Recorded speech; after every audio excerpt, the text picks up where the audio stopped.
कभी परिस्थितियों के हाथों की कठपुतली ना बने, क्योंकि आप हालात बदलने का दम रखते हैं। आप हालात बदलने का दम रखते हैं। जी हाँ, नमस्कार साथियों, सलामी जीवन चैनल पे आप सभी का अपना बहुत बहुत स्वागत है। साथियों, आप सब कैसे हैं? मैं आशा करता हूँ कि बहुत ही अच्छे होंगे और साथ ही साथ आपकी पटवारी की तैयारी बहुत ही ज़बरदस्त तरीके से चल रही होंगी, मैं ऐसा आशा करता हूँ। और इस चैनल के माध्यम से मैं आप लोगों को यहाँ पे बहुत ही अच्छे क्लासेस देने का प्रयास कर रहा हूँ साथियों। सो आप सबका मैं पुनः बहुत बहुत स्वागत करता हूँ। और अब हम यहाँ पे चर्चा करने वाले हैं मध्य प्रदेश का प्राकृतिक बंटवारा। ठीक है, सो मध्य प्रदेश का प्राकृतिक बंटवारा जो है पूरा एक ही वीडियो में आप लोगों को पूरा बंटवारा है मध्य प्रदेश का, उसका पूरे क्लास जो पूरा क्लास आपको यहाँ पे देखने को मिलेगा। ठीक है, सो आप पूरा देख सकते हैं। साथ ही साथ इसका जो पीडीएफ है वो लिंक में दे दूंगा, यानी पीडीएफ का लिंक जो है डिस्क्रिप्शन में दे दूंगा। सो वहाँ से भी आप डाउनलोड करके और एक बार इसका रिवीजन कर सकते हैं। उसके बाद में आपको क्या करना साथियों, क्वेश्चनों को अटेम्प्ट करना है, अर्थात आपको यहाँ पे टेस्ट लगाना है। ठीक है, सो यहाँ पे मैं क्वेश्चन भी आप लोगों को देने वाला हूँ। इसी चैप्टर के क्वेश्चनों को निकाल के मैंने पीडीएफ में बहुत ही अच्छे से यहाँ पे स्टोर करके रखा है, उन्हें आपको यहाँ पे अटेम्प्ट करना है। ठीक है, सो अब हम चलते साथियों मध्य प्रदेश का प्राकृतिक बंटवारा के अंतर्गत जो बहुत ही महत्वपूर्ण चैप्टर है उसे हम कवर करते हैं। ठीक है, सो मध्य प्रदेश का प्राकृतिक बंटवारा की अगर हम बात करें सो बहुत यानी कि करोड़ों वर्ष तक पूर्व पृथ्वी की पूरी भूमि है ना, करोड़ों वर्षों तक पृथ्वी की पूरी भूमि एक साथ जुड़ी हुई थी। ठीक है, तथा इस सुपर कॉन्टिनेंट को भू वैज्ञानिकों द्वारा पेंजिया नाम दिया गया। ठीक है, जिसका ग्रीक भाषा में क्या किया जाता है, जिसका ग्रीक भाषा में अर्थ होता है संपूर्ण, ग्रीक भाषा में अर्थ क्या होता है, संपूर्ण भूमि या आयरलैंड। ठीक है, सो पेंजिया की अगर हम बात करें सो पेंजिया का जुरासिक है ना, पेंजिया का जुरासिक काल जो है करोड़ों वर्ष अर्थात 20.6 से 14.4 करोड़ वर्ष, अर्थात दो बड़े भागों में क्रमशः गोंडवाना लैंड एवं यहाँ पे नेक्स्ट अगला है लारासिया में विभाजित था। कौन से गोंडवाना एवं लारासिया में विभाजित था। और गोंडवाना जो नाम है मध्य भारत में रहने वाले गोंड जाति के नाम से लिया जाता है। ठीक है, और साथ ही साथ गोंड जो है दक्षिण की ओर खिसका जिससे दक्षिण की यानी कि गोंडवाना जो लैंड है दक्षिण की ओर खिसका, जिसके परिणाम स्वरूप जो आर्कटिक है ना, आर्कटिक या फिर अफ्रीका या दक्षिण अमेरिका या फिर मेडागास्कर है ना, या फिर ऑस्ट्रेलिया, न्यूजीलैंड तथा भारतीय महाद्वीप इसमें समाहित हुए। ठीक है, और इसी के बाद में आपको नेक्स्ट पॉइंट याद रखना है यहाँ पे कि जो क्रेटेशियस युग अर्थात 14.4 से 6.5 करोड़ वर्ष के उत्तरार्ध में लगभग अर्थात 9.5 करोड़ वर्ष पूर्व भारतीय महाद्वीप अफ्रीका से पृथक होकर उत्तर की ओर घूम गया। ठीक है, और साथ ही साथ आपको यहाँ पे ये याद रखना है कि परिणाम स्वरूप हुआ क्या कि लगभग 4.5 करोड़ वर्ष पूर्व भारतीय प्लेट है ना, लगभग 4.5 करोड़ वर्ष पूर्व भारतीय प्लेट एशिया की प्लेट से क्या हुआ, एशिया की प्लेट से टकरा गई, जिसके परिणाम स्वरूप हुआ क्या कि इसकी सतह से उठाव आया तथा जहाँ पे हिमालय ने आकार लिया और भारत का जन्म इस प्रकार माना जाता है। ठीक है, सो विखंडन की अगर बात करें सो विखंडन के बाद में इस भूभाग को ऑस्ट्रियन भूवैज्ञानिक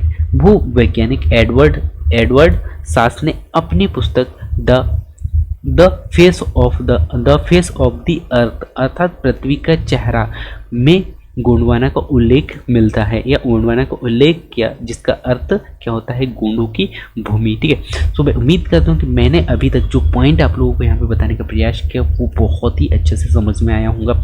इसको हम पुनः फिर से रिपीट करते हैं कि करोड़ों वर्षों तक संपूर्ण पृथ्वी पूरी भूमि है ना, संपूर्ण पृथ्वी या पूरी भूमि एक साथ जुड़ी हुई थी और इसे सुपर कॉन्टिनेंट भी कहा जाता था। इस सुपर कॉन्टिनेंट भू वैज्ञानिक द्वारा पेंजिया नाम, यानी कि इसे पेंजिया नाम दिया गया, जिसका ग्रीक भाषा में अर्थ होता है साथियों संपूर्ण ब्रह्मांड, अर्थात अर्थात ऑल लैंड, ठीक है, ऑल लैंड कहा जाता है, ठीक है। तो पेंजिया का क्या, पेंजिया का जुरासिक काल है ना, पेंजिया का जुरासिक काल अर्थात 20.6 से 14.4 करोड़ वर्ष, अर्थात दो भागों में क्रमशः गोंडवाना लैंड और एक लरासिया, लरासिया में विभाजित था, दो भागों में विभाजित था, कौन कौन सा, गोंडवाना लैंड और एक लरासिया में विभाजित था। और यही गोंडवाना नाम मध्य प्रदेश के मध्य भारत में रहने वाले गोंड जनजातियों के कारण इसे गोंडवाना लैंड माना गया। और गोंडवाना लैंड जो है, गोंडवाना जो है दक्षिण भारत की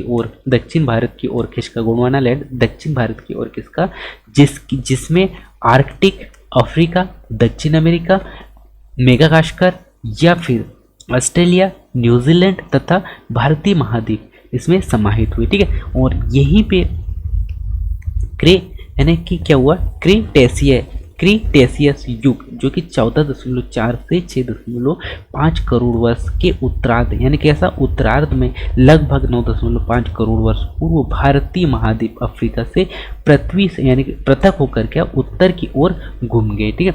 और यही यह महाद्वीप पृथक होकर के से उत्तर की ओर घुमा, ठीक है। और परिणाम स्वरूप क्या हो सकती है, लगभग 4.5 करोड़ वर्ष पूर्व भारतीय प्लेट है ना, भारतीय प्लेट क्या हुआ, एशिया की प्लेट से जाकर क्या हुआ, टकराया, जिसके परिणाम स्वरूप यहाँ पे इसकी सतह पर एक उठाव होता है। इसके परिणाम स्वरूप क्या हुआ, टकराने से यहाँ पे एक उठाव होता है और यही उठाव हिमालय के आकार के रूप में हमें प्राप्त होता है, हिमालय का आकार लेता है। इसी के माध्यम से यहाँ पे भारत का जन्म हुआ। और विखंडन की बात करें तो विखंडन के बाद में इस भूभाग को ऑस्ट्रियन भूवैज्ञानिक यानी कि ऑस्ट्रियन भूवैज्ञानिक जो है एडवर्ड सास ने सन 1831 से 14 के मध्य में क्या किया, इन्होंने अपनी एक पुस्तक the face of the earth, अर्थात जिसका अर्थ होता है पृथ्वी का चेहरा, में गोंडवाना लैंड है ना, गोंडवाना उल्लेख यहाँ पे किया, जिसका अर्थ होता है गोंडों की भूमि, ठीक है। इसी के बाद में हम यहाँ पे चर्चा करते हैं राज्य की भू वैज्ञानिक संरचना, ठीक है। सो राज्य की भू वैज्ञानिक संरचना हम यहाँ पे समझ लेते हैं। तो मध्य प्रदेश की भू वैज्ञानिक संरचना जो है प्रायद्वीपीय पठार का उत्तरी भाग है। और यही पठार जो है भू वैज्ञानिक इतिहास में कभी भी पूर्णतः जलमग्न नहीं हुआ है। केवल कुछ समय तक के लिए इस पठार का कुछ भाग जो है पिछले समुद्रों से कैसा है, ढका था, ठीक है। और यही कारण रहा, इसी कारण इस पठार को विभिन्न कालों की भू वैज्ञानिक संरचना का विकास हुआ है, ठीक है। और मध्य प्रदेश का अधिकांश जो भाग है प्रायद्वीपीय पठार का हिस्सा होने के कारण यह विभिन्न कालों की भू वैज्ञानिक संरचना के रूप में देखने को यहाँ पे मिलता है, ठीक है। साथ ही साथ राज्य की भू वैज्ञानिक संरचना को निम्नलिखित कालों में विभाजित किया जाता है, ठीक है। जैसे आप यहाँ पे देख पा रहे होंगे अद्य महाकल्प यानी कि आक्रियन क्रम की चट्टानों के बारे में हम यहाँ पे चर्चा करते हैं। सो ये सर्वाधिक प्राचीन और प्राथमिक आग्नेय चट्टानें हैं, क्योंकि इसका निर्माण जो है तत्व व पिघलती हुई पृथ्वी के ठंडे होने के कारण हुआ है, ठीक है। तो आपको क्या याद रखना है कि जो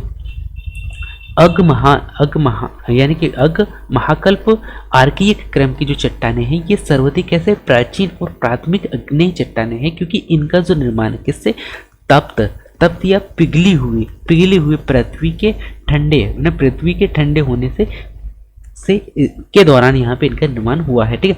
और साथ ही साथ वर्तमान में अत्यधिक रूपांतरण के कारण इन चट्टानों का जो मूल रूप कैसे हो गया, नष्ट हो चुका है, क्योंकि आर्कियन काल की चट्टानें है ना, आर्कियन काल की चट्टानें पृथ्वी की प्रथम कठोर चट्टानें मानी जाती है, ठीक है।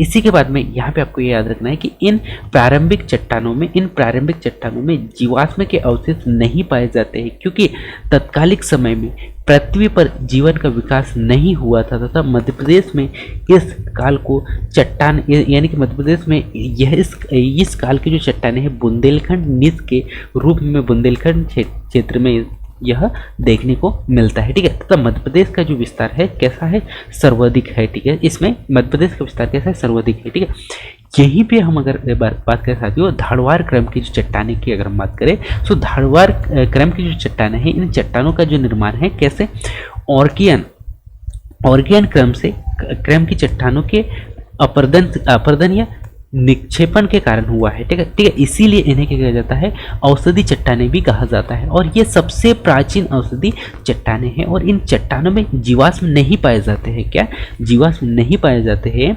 इसके दो कारण हैं, इसके दो कारण माने जाते हैं। पहला, इसके दो कारण माने जाते हैं, या तो उस समय तक जीवों की उत्पत्ति यहाँ पे नहीं हुई थी, या फिर लंबा समय बीत जाने के कारण इन चट्टानों के जीवाश्म कैसे हो गए, नष्ट हो गए हैं। ठीक है, इस पॉइंट को भी आपको बहुत ही अच्छे से याद रखना है। ठीक है, इसके बाद में इस क्रम की चट्टानों की जो धारवाड़ एवं शिमोगा जिले में पाई जाती है। ठीक है, ये इस प्रकार की जो चट्टाने हैं धारवाड़ है ना, धारवाड़ या शिमोगा जिले में पाई जाती है, इसीलिए इन्हें धारवाड़ नाम दिया गया है। ठीक है, धारवाड़ समूह की चट्टाने मुख्य रूप से जबलपुर है ना, कहाँ पे मुख्य रूप से आपको याद रखना है, जबलपुर। ठीक है, मुख्य रूप से क्या क्या याद रखना है, जबलपुर हो गया, बालाघाट हो गया, छिंदवाड़ा जिले में ये देखने को मिलते हैं। ठीक है, तथा जबलपुर के चट्टानों की यानी कि चट्टाने कैसे चूने के पत्थर के रूप में, तथा छिंदवाड़ा के जो चट्टाने हैं, छिंदवाड़ा में कैसे सोनसर एवं किलोली सीरीज के रूप में एवं बालाघाट में चिल्पी सीरीज के रूप में चट्टाने देखने को मिलते हैं। ठीक है, इस पॉइंट को आपको पुनः यहाँ पे पुनः रिपीट करता हूँ ताकि आपको याद होना चाहिए। ठीक है, तो जबलपुर में ये चट्टाने चूने के पत्थर के रूप में देखे जाते हैं। यही अगर हम छिंदवाड़ा की बात करें तो छिंदवाड़ा में सोसर एवं चिकोली सीरज के रूप में देखे जाते हैं। और यहीं पे बालाघाट की अगर बात करें तो यहाँ पे बालाघाट में चिल्पी सीरीज के रूप में चट्टाने पाई जाती है। ठीक है, और सौसर की अगर बात करें, सौसर एक चिकोली सीरीज में यानी कि मैग्नीज तथा चिल्पी सीरीज में स्टेल एवं फाइलाइट है ना, फाइलाइट को मोटी तहे है ना, मोटी सतह के रूप में मिलती है। ठीक है, ये आपको याद रखना। ठीक है, इसी के बाद में हम नेक्स्ट पॉइंट पे चर्चा करते हैं, और नेक्स्ट पॉइंट है साथियों यहाँ पे यह प्राचीन कटोर है ना, यह प्राचीन कटोर के अपरदनों से है ना, कटोर के अपरदनों से बनने के कारण इन चट्टानों में भी जीवाश्म नहीं मिलते हैं। ठीक है, इसी के बाद में नेक्स्ट अगला आता साथियों पुराण संघ। ठीक है, सो पुराण संघ क्या होता है, समय अवधि के आधार पर पुराण संघ की चट्टानों को दो भागों में बांटा जाता है। पहला है इसमें कड़प्पा है ना, पहला क्या है कड़प्पा तथा दूसरा है विंध्यशैल समूह। ठीक है, सो पुराण संघ के जो चट्टाने हैं ये कैसे समय अवधि यानी कि समय बीतने के कारण क्या इन्हें दो भागों में बांटा गया। पहला है कड़प्पा तथा दूसरा है विंध्य शैली। ठीक है, सो हम एक के बारे में चर्चा करते हैं। कड़प्पा समूह क्या होता है, ये आदिवासी चट्टाने हैं, ये कैसे माफ कीजिएगा, ये औषधि चट्टाने हैं, क्योंकि इसका निर्माण जो है धारवाड़ क्रम की चट्टानों के अपरदन एवं निक्षेपण के से हुआ है ना। और साथ ही साथ यह आंध्र प्रदेश के कड़प्पा जिले में है ना, आंध्र प्रदेश के कड़प्पा जिले के इस क्रम में होने के कारण यह चट्टाने अर्धवृत्ताकार क्षेत्र में यानी कि विस्तृत पाई जाती है, इसीलिए इसका नाम कड़प्पा रखा गया है। ठीक है, सो इस बात को आपको याद रखना है कि जो कड़प्पा जो समूह है कहाँ, आंध्र प्रदेश के जिले में है ना, आंध्र प्रदेश के कहाँ, कड़प्पा जिले में है ना, कड़प्पा जिले में इस क्रम के चट्टाने पाई जाती है, इसी कारण इन्हें ये जो इसका नाम जो है कड़प्पा रखा गया है। ठीक है, यह मध्य प्रदेश के कड़प्पा समूह की चट्टाने जो है यानी कि बिजावर हो गया, पन्ना है ना, कहाँ पे, तो आपको याद रखना है बिजावर। ठीक है, बिजावर हो गया, पन्ना हो गया, ग्वालियर हो गया, सैल या फिर जासपर या फिर पोर्सलेनाइट एवं हर्न स्टेल के रूप में पाई जाती है। ठीक है, ये भी आपको अच्छे से याद रखना है। ठीक है, इसी के बाद में नेक्स्ट पॉइंट पे चलते हैं, और नेक्स्ट पॉइंट आपको यहाँ पे ये याद रखना है कि जो कड़प्पा समूह की जो चट्टानें हैं अत्यधिक टूटी एवं कायांतरित रूप में कैसे थे, अत्यधिक टूटी एवं कायांतरित रूप में देखने को मिलती है। तथा प्रदेश में कहाँ पे, बीजापुर की है ना, बीजापुर की कड़प्पा शैली में यहाँ पे हीरा मिलता है। ठीक है, यहीं पे अगर हम विंध्य प्रदेश के जो विंध्य क्रम की चट्टानों की अगर हम बात करें, तो विंध्य क्रम की जो चट्टानें हैं, विंध्य क्रम की चट्टानें कैसे औषधि चट्टानें होती है, क्योंकि इसका निर्माण जो है कडप्पा चट्टानों के बाद में औषधि के निष्पेक्षण से यानी कि निक्षेपण से हुआ है। ठीक है, साथ ही साथ इन चट्टानों में जीवाश्म के भी प्रमाण मिलते हैं। और मध्य प्रदेश की पन्ना, कहाँ पे, मध्य प्रदेश की पन्ना खाने और कर्नाटक की गोलकुंडा की खाने, जहाँ यानी कि गोलकुंडा की खाने जहाँ से हीरा पन्ना खाने, और कर्नाटक की जो गोलकुंडा के खाने जहाँ से हीरा पन्ना प्राप्त होता है, विंध्य क्रम की चट्टानों में स्थित है। ठीक है, तो इस पॉइंट को आपको यहाँ याद रखना है कि मध्य प्रदेश पन्ना के खाने और कर्नाटक की गोलकुंडा के खाने जो है, जहाँ पे हीरा पन्ना के जो खाने और कर्नाटक की गोलकुंडा के जो खाने जहाँ से हीरा प्राप्त होता है, उन्हें विंध्य क्रम की चट्टानों में यह विंध्य क्रम की चट्टानों में स्थित है। ठीक है, तथा प्रदेश में इन चट्टानों का विस्तार सोन नदी के, है ना, प्रदेशों में इन चट्टानों का निर्माण है सोन नदी के उत्तर पश्चिम से रीवा से लेकर चंबल नदी के पश्चिम में राजस्थान तक हुआ है। ठीक है, और साथ ही साथ प्रदेश में विंध्य शैली, है ना, प्रदेश में विंध्यन शैल समूह की चट्टानें जलकर यानी कि जलज प्रकार की है। ठीक है, तथा इन पर कैसा अंतर्भौमिक क्रियाओं का प्रभाव नहीं पड़ता है। ठीक है, साथ ही साथ आपको यहाँ पे याद रखना है कि जो विंध्यन शैली समूह की चट्टानों को लोअर विंध्य एवं अपना विंध्य में विभाजित किया जाता है। ठीक है, तथा लोअर विंध्य शैल समूह सोन घाटी में चूने का पत्थर, सैल तथा बालू पत्थर के रूप में फैली हुई है। ठीक है, तथा अपर विंध्य समूह की चट्टानें यहाँ पे नर्मदा के उत्तर में, है ना, नर्मदा के उत्तर में कैमूर और रीवा तथा भांडेर सीरीज के रूप में यहाँ पे फैली हुई है। ठीक है, तथा अपर विंध्य समूह की चट्टानों से अल्प मात्रा में छोटे जंतु एवं वनस्पतियों के अंश यहाँ पे देखने को मिलते हैं। ठीक है, अब हम यहाँ पे चर्चा करते हैं साथियों, आर्य समूह क्या है। सो आर्य समूह की चट्टानें जलज प्रकार की है, क्योंकि इसकी संपत्ति जलीय क्षेत्र में अवसाद के रूप में, अवसाद के निरपेक्ष यानी कि निक्षेपण के कारण हुआ है। ठीक है, तथा आर्य समूह की चट्टानें जो है मध्य प्रदेश की गोंडवाना शैली समूह में पाई जाती है। ठीक है, यहीं पे हम चर्चा करते हैं अब गोंडवाना क्रम की चट्टानों की। ठीक है, सो गोंडवाना क्रम की जो चट्टानें हैं, इन चट्टानों का जो निर्माण है यानी कि कार्बोनिफेरस, है ना, कार्बोनिफेरस से जुरासिक काल के बीच में हुआ है। कहाँ कब से हुआ है, कार्बोनिफेरस से जुरासिक काल के बीच में हुआ है। और भारत का अधिकांश कोयला जो है गोंडवाना क्रम की चट्टानों में ही पाया जाता है। और मध्य प्रदेश में गोंडवाना शैली समूह की चट्टानें सतपुड़ा एवं बघेलखंड पठार पर मिलती है। ठीक है, तथा प्रदेश में इन समूह की चट्टानों का अध्ययन जो है तीन भागों में किया जाता है। पहला लोअर गोंडवाना लैंड तथा मध्य गोंडवाना, और एक है अपर गोंडवाना लैंड में विभाजित किया गया है। और लोअर गोंडवाना की जो चट्टानें हैं सोन एवं महानदी के तालचीर के रूप में फैली हुई है। ठीक है, यहीं पे अगर हम मध्य में जो मध्य प्रदेश की अगर बात करें, मध्य प्रदेश के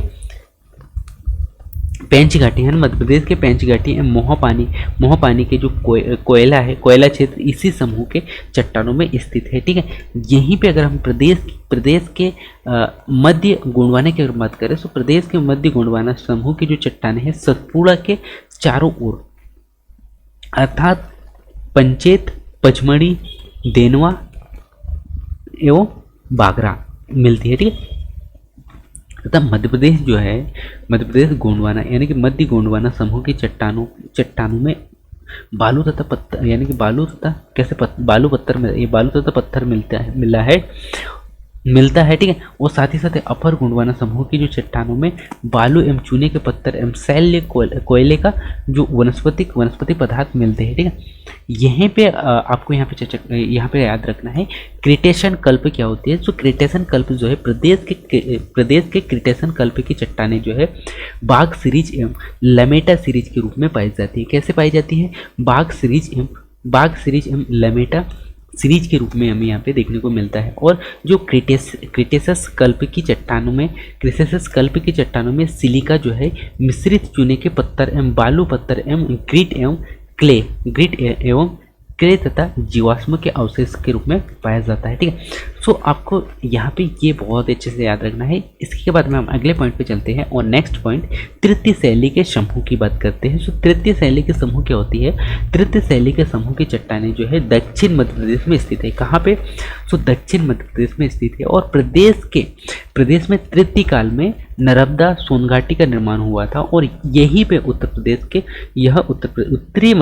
मध्य प्रदेश के प्राप्ति है ना, उत्तरी मध्य प्रदेश के प्रपाती ढलान यानी कि प्रपाती ढलान भी इसी काल में विकसित हुई तथा मध्य प्रदेश यानी कि प्रदेश के पठारी भागों में नदी घाटियों का निर्माण जो है तृतीय काल में हुआ, ठीक है। यहीं पे अगर हम बात कर सकते हो दक्कन ट्रैक की। सो दक्कन ट्रैक क्या है? सो दक्कन ट्रैक जो है मेसोजोइक है ना, मेसोजोइक युग के अंतिम समय में अर्थात क्रिटेसस काल में प्रायद्वीपीय भारत में हुई तथा दरारी ज्वालामुखी क्रियाओं में जो मीडिनुमा दक्कन ट्रैक का निर्माण हुआ। और साथ ही साथ यहाँ पे इससे बेसाल्टी चट्टानें पाई जाती है जो कि बहुत ही कठोर होती है तथा दीर्घकाल में इसके निक्षेपण से काली या रेगुर मर्दा का यहाँ पे निर्माण हुआ है, ठीक है। तथा जो बेसाल्ट की अगर बात करें तो बेसाल्ट एक प्रकार की ज्वालामुखी अग्नेय चट्टान है जिसका निर्माण जो है इसका जो निर्माण है बेसाल्टी लावा के धरातल पर आकार तेजी से जमने की वजह से हुई है। और इसी कारण यह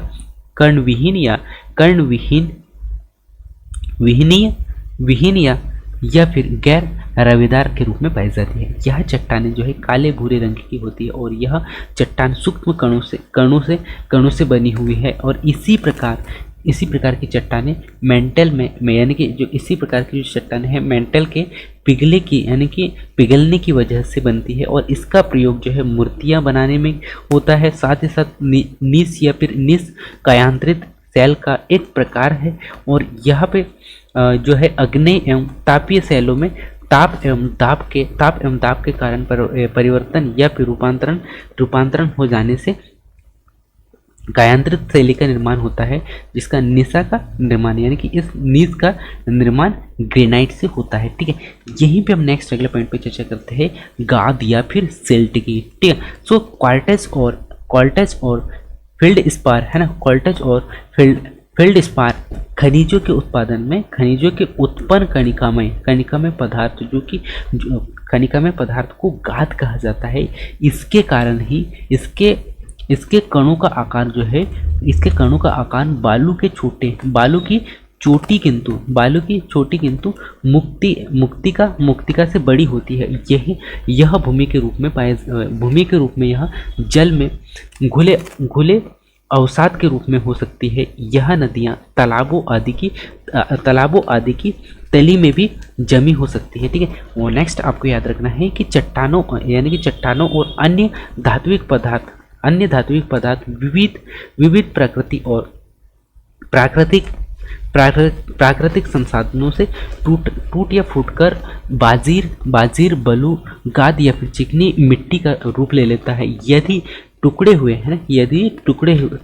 हो तो बाजरी और छोटे हुए हो तो है ना, यदि टुकड़े हुए हो तो बाजरी और छोटे हुए हो तो कणों के विस्तार के हिसाब से उन्हें क्रमशः बालू गाद या फिर मृत्तिका या फिर चिकनी मिट्टी कहा जाता है, ठीक है। यहीं पे हम बात कर सकते हो रिफट घाटी क्या होती है। रिफट घाटी की हम बात करें तो रिफट घाटी का एक स्थल रूप है जिसका निर्माण जो है विवर्तनिक हलचल के परिणाम स्वरूप होने वाले भ्रंशन के कारण हुआ है। और ये सामान्यतः पर्वत श्रेणी अथवा उच्च भूमियों के बीच में स्थित लंबी आकृति वाली घाटियां होती है, जिसमें अक्सर झीलें भी निर्मित होती है। ठीक है, यहीं पे हम चर्चा करते हैं भ्रंशन क्या होती है। सो पृथ्वी के अंतर्जात बल के कारण भूपृष्ठ की चट्टानों में दरारें उत्पन्न हो जाती है, जिसे विभंग कहते हैं। और ऐसे विभंग जिसमें चट्टानें जो है टूटकर एक तल के सहारे स्थानांतरित हो जाती है, एक तल में कैसे होती है, स्थानांतरित हो जाती है, प्रभंसन यानी कि प्रभंशन कहलाती है। इसका निर्माण जो है तनाव बल के कारण होता है तथा उत्क्रम भ्रंश या फिर संपीड़न के कारण होता है। ठीक है, यहीं पे हम नेक्स्ट पॉइंट पे चर्चा करते हैं, कर्क रेखा क्या होती है। ठीक है, तो कर्क रेखा से भी हमें क्वेश्चन बहुत ही ज़्यादा देखने को मिलते हैं। सो कर्क रेखा की हम यहाँ पे चर्चा करते हैं। सो कर्क रेखा जो है उत्तरी गोलार्ध में भूमध्य रेखा के समांतर तथा ग्लोब पर पश्चिम से पूर्व की ओर खींची गई एक काल्पनिक रेखा होती है, जो कि 23 से ही 1/2 अंश से होकर जाती है। ठीक है, तो इस बात को आपको याद रखना है कि कर्क रेखा जो है उत्तरी गोलार्ध में भूमध्य रेखा के समानांतर ग्लोब में पश्चिम से पूर्व की ओर खींची गई एक काल्पनिक रेखा है, जो कि 23 से 1/2 से होकर जाती है। ठीक है, यह रेखा पृथ्वी पर उन 5 प्रमुख अक्षांश जो कि भूमध्य रेखा, कर्क रेखा, मकर रेखा एवं आर्कटिक रेखा या फिर अंटार्कटिक रेखा में से एक है, जो कि पृथ्वी के मानचित्र पर परिलक्षित होती है। ठीक है, तथा कर्क रेखा विश्व के कितने 18 देशों से होकर पूर्व की ओर गुजरती है। किस ओर? पूर्व की ओर गुजरती है, ये आपको याद रखना है। और भारत में कर्क रेखा जो है 8 राज्यों से होकर गुजरती है। अगर पूछे आपसे कि विश्व में कितने देशों से होकर गुजरती है, तो विश्व में आपको याद रखना है, विश्व में कितने 18 देशों से होकर गुजरती है। कितने 18 देशों से होकर गुजरती है। यही कर्क रेखा की अगर हम बात करें भारत में कितने राज्यों से होकर, तो 8 राज्यों से होकर गुजरती है। ठीक है, आगे हम कौन कौन से राज्य हैं उन पर भी हम चर्चा करेंगे।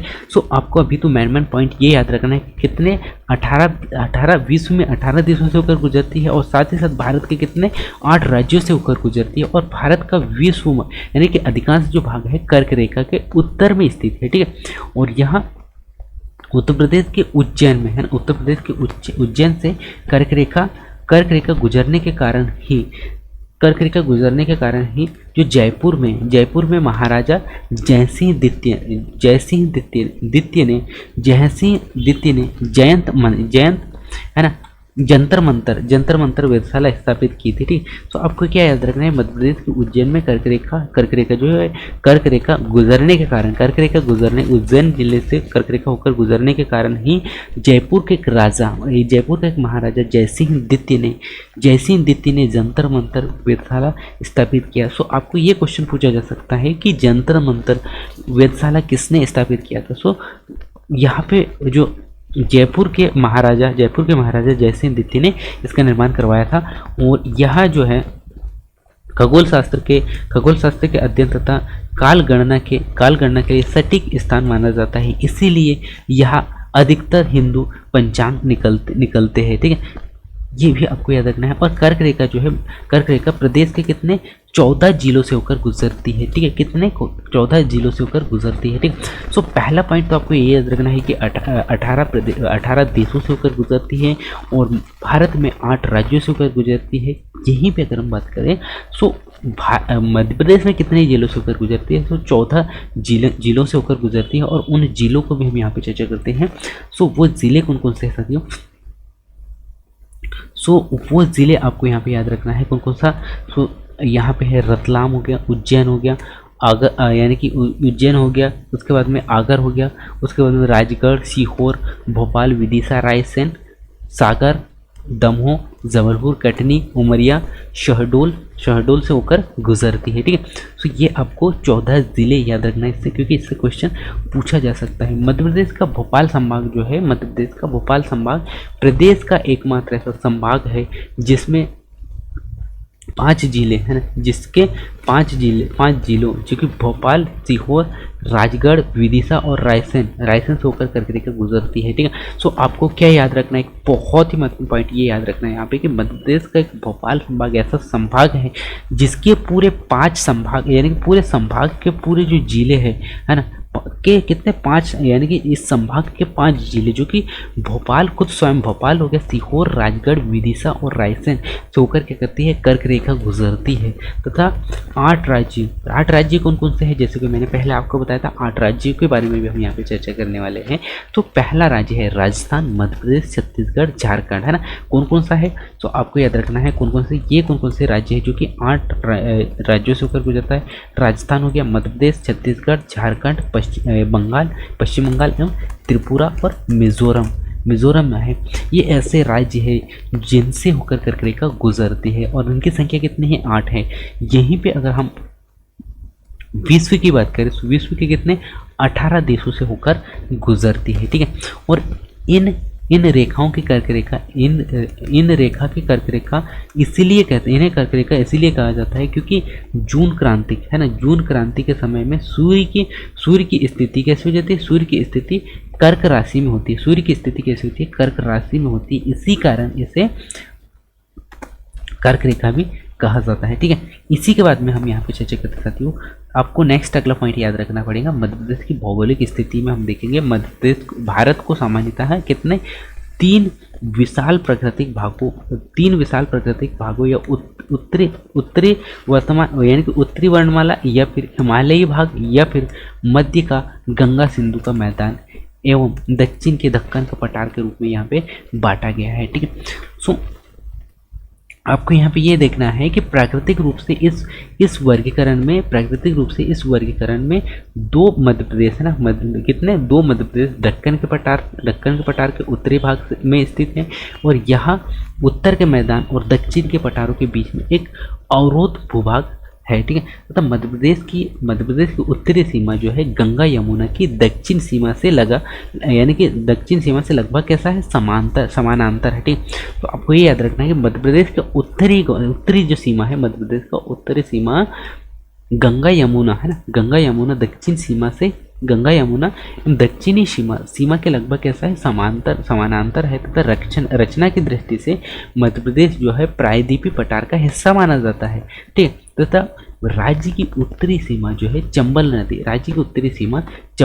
तथा दक्षिणी सीमा जो है ताप्ती नदी बनाती है। तो उत्तरी सीमा कौन बनाती है, चंबल नदी बनाती है। यहीं पे अगर हम बात करें दक्षिण सीमा की, तो दक्षिण सीमा बनाती है ताप्ती नदी, जबकि पश्चिम सीमा जो है गुजरात तथा पूर्वी, है ना, यानी कि गुजरात तथा पूर्वी सीमा मैकाल कैमूर की श्रेणियां बनाती है। ठीक है, तथा देश का यह हृदय प्रदेश दक्षिण के पठार का भाग है जिसका उत्तरी सीमा पर जमुना पार का जलोढ़ मैदान आरंभ हो जाता है, जो कि पश्चिम की ओर चंबल नदी पार करने की, यानी कि पार करते ही अरावली की श्रेणियां मिलती है और पूर्व में बघेल का जो पठार प्रारंभ यहाँ पे हो जाता है। तथा मध्य प्रदेश की सीमाएं ना तो किसी भी अंतर्राष्ट्रीय सीमा को छूती है और न ही किसी समुद्री सीमा को, यानी कि समुद्री सीमा के साथ में यह समुद्र सीमा को, अर्थात यह पूर्ण रूप से भू अवशिष्ट राज्य है। ठीक है, और कर्क रेखा जो है प्रदेश के कितने, कर्क रेखा प्रदेश को 2 बराबर भागों में बांटती है तथा नर्मदा के समानांतर गुजरती है। ठीक है, ये भी आपको याद रखना है। और मध्य प्रदेश का अधिकांश भाग कैसा है, पठारी भाग है और इसका जो ढाल है उत्तरी मुखी है। ठीक है, और जो कर्क रेखा जो है 23 डिग्री है ना, 23 डिग्री 1.2 यानी कि 23.5 डिग्री उत्तरी अक्षांश इसके मध्य से गुजरती है। यही कारण है कि इसके दक्षिणी भाग का उष्मा, यानी कि इसके दक्षिणी भाग का उष्ण जो है उत्तर का भाग उपोष्ण रहता है। ठीक है, तथा भारतीय मानक समय निर्धारण करने वाली 82 82 अंश 1 सही, यानी कि 82 अंश 1/2 पूर्वी देशांतर इस राज्य के पूर्वी सीमांतरण के इस पूर्वी राज्य के सीमांत से गुजरती है, ठीक है। तथा विभाजित प्रदेश का क्षेत्रफल जो है विभाजित प्रदेश का जो क्षेत्रफल है 44,4163 था, जिसमें कि अब यहाँ पे 13,000 यानी कि 13,5913 वर्ग किलोमीटर क्षेत्र जो है कहाँ पे, छत्तीसगढ़ में चला गया। विभाजन के पहले क्षेत्रफल की दृष्टि से अगर मध्य प्रदेश का सबसे बड़ा मध्य प्रदेश जो कैसा था, सबसे बड़ा राज्य था। अब राजस्थान के बाद में दूसरा नंबर में आता है, ठीक है। सो अब सबसे बड़ा राज्य की अगर बात करें वो है राजस्थान, ठीक है। इसी के बाद में भौतिक संरचना की दृष्टि से अगर भारत के पायार की अगर हम बात करें तो भारत के जो पायार का उत्तरी भाग जो है प्रदेश के अंतर्गत आता है, और तथा गोंडवाना जो सेल है समूह को कोर गोंडवाना सेल के समूह को लोअर गोंडवाना तथा मध्य गोंडवाना समूह को अपर गोंडवाना समूह के रूप में बांटा गया है, ठीक है। इसके बाद में नेक्स्ट पॉइंट आपको याद रखना है, मध्य प्रदेश के पश्चिमी भाग में दक्कन ट्रैक की चट्टानें तथा पूर्वी भाग में विंध्य सेल के समूह पाई जाती है, तथा विभाजन जो है मध्य प्रदेश की स्थिति के आधार पर लगभग 21 अंश 6 से 26 डिग्री, यानी कि 21 डिग्री 6 से 26 डिग्री 30 उत्तरी अक्षांश तथा 74 डिग्री 9 से 82 डिग्री 48 पूर्वी देशांतर में है, ठीक है। इसी के बाद में आपको यहाँ पे याद रखना है कि मध्य प्रदेश की सीमा जो है 5 राज्यों से स्पष्ट करती है। कौन कौन सा, आपको याद रखना है यहाँ पे उत्तर प्रदेश हो गया, ठीक है, उत्तर प्रदेश हो गया, छत्तीसगढ़ हो गया, राजस्थान हो गया, गुजरात हो गया, और एक महाराष्ट्र को छूती है, ठीक है। तथा मध्य प्रदेश की दक्षिणी सीमा जो है ताप्ती तथा उत्तरी सीमा चंबल नदी द्वारा निर्धारित की जाती है, और राज्य की कुल क्षेत्रफल है यहाँ पे 3,08,00,000 है ना, 3,08,252 वर्ग किलोमीटर है, ठीक है। सो आपको ये याद रखना है कि इसका जो क्षेत्रफल, राज्य का क्षेत्रफल कितना है, सो 3,08,252 वर्ग किलोमीटर, ठीक है। तो मध्य प्रदेश जो है भारत के कुल भौगोलिक क्षेत्र का मध्य प्रदेश जो है भारत के कुल भौगोलिक क्षेत्र का कितना 9.38 है ना। ये भी क्वेश्चन पूछा जा सकता है कि मध्य प्रदेश का कितना भाग है, यानी कि भारत का कितना प्रतिशत भाग है। तो मध्य प्रदेश का कुल 9.38% हिस्सा जो है अपने में समाहित किया हुआ है, ठीक है। तथा राज्य की पूर्व से पश्चिम की जो चौड़ाई है, तो राज्य से पूर्व से पश्चिम की चौड़ाई की अगर बात करें तो पश्चिम से पूर्व, यानी कि पूर्व से पश्चिम की चौड़ाई है 870 है, तथा उत्तर से दक्षिण की चौड़ाई यहाँ पे है 605, ठीक है, 605 किलोमीटर है, ठीक है। ये भी आपको याद रखना है, ठीक है।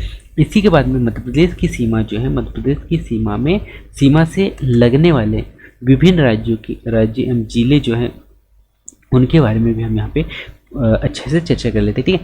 तो हम चलते हैं विभिन्न प्रदेशों से लगने वाले जिलों के बारे में हम चर्चा कर लेते हैं, कौन कौन सा प्रदेश में कौन कौन सा जिला लगता है, ठीक है। सो उत्तर प्रदेश की सीमा से लगने वाले जिलों की संख्या की बात करें, सो यहाँ पे कितने 13 जिले हैं। कौन कौन से 13 जिले हैं, तो आपको याद रखना है, एक इटावा हो गया है ना, कौन कौन सा, यहाँ पे उत्तर प्रदेश का है, इटावा हो गया है ना, आगरा हो गया, इटावा हो गया, उदयी हो गया, झांसी हो गया, ललितपुर हो गया, और हमीरपुर, बांदा हो गया, जलोर, इलाहाबाद, मिर्ज़ापुर, महोबा और सोनभद्रा और चित्रकूट इत्यादि उत्तर प्रदेश के प्रमुख जिले हैं, ठीक है। इसी के बाद में नेक्स्ट अगला राजस्थान की अगर बात करें, सो राजस्थान के जो कितने 10 जिले मध्य प्रदेश को टच करते हैं, कौन कौन से, तो भसावाड़ा हो गया, प्रतापगढ़ हो गया, झालावाड़ हो गया, बारा हो गया, सवाई हो गया, मधोपुर हो गया, धौलापुर हो गया, कोटा हो गया, चित्तौड़गढ़ हो गया, भीलवाड़ा हो गया, या फिर करौली, ठीक।